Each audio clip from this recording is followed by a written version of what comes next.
برق میزد؟ آره. دندونات؟ آره. پس مسواک همیشه میزنی؟ بعدشم میرم دیش میکنم، میام میشورم خودمو، پس سوارم میکشم بالا، بعد میام دستامو میشورم. آفرین.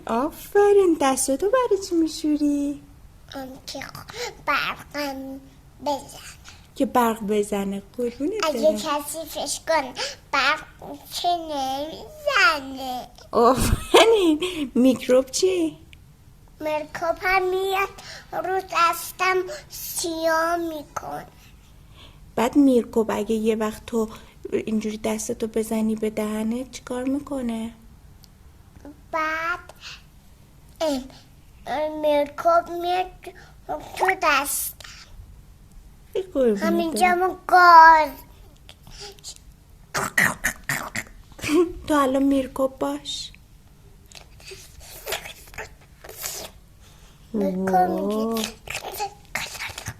میکروب اینجوری میکنه؟ آره. مای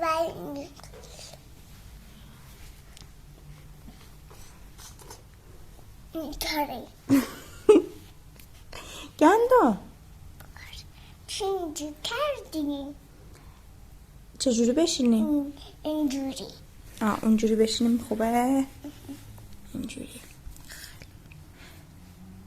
گفتی کرونا رو میگیرم چیکار میکنن؟ نمیتونم، میگم کرونا به لبش استواره کنم، میدازمش. چی؟ اینطوری کتا، اینطوری تو کتا. چی رو اینجوری میکنی؟ میرکوبا؟ تو کتا درشم میبنده کتا رو. کاتا چیه دیگه؟ بعدش هاپو میره توش، در رو باز میکنه. قفس؟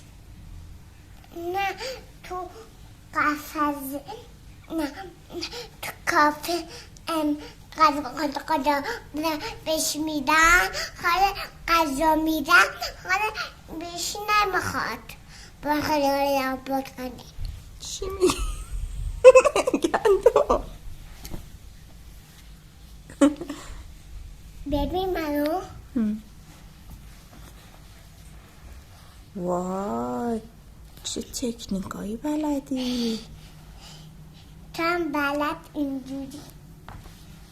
نه من انقد پیشرفته بلد نیستم. تو از کجا یاد گرفتی؟ از بین رابطه اینجوری. سه دختر اینجوری میکنه. کدوم دختره اینجوری میکنه ماما؟ اون دختر پیرنش صورتی بود، پیرن دومنش صورتی بود. کجا نشون میداد؟ تو کارتون. اوه اینطوری میکنه.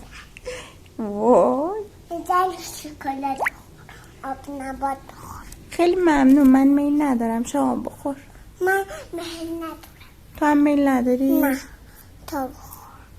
مزار من برات بس.